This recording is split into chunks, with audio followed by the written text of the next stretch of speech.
నించిన బలవంతుల చేతి నుండి తప్పించిన యేసుదేవుడా,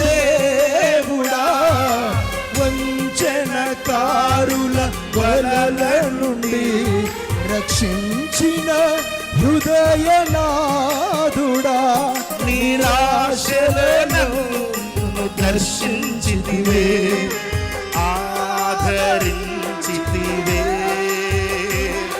సజీవునిగా నన్ను ఉంచితివే, కృపను పంచితివే.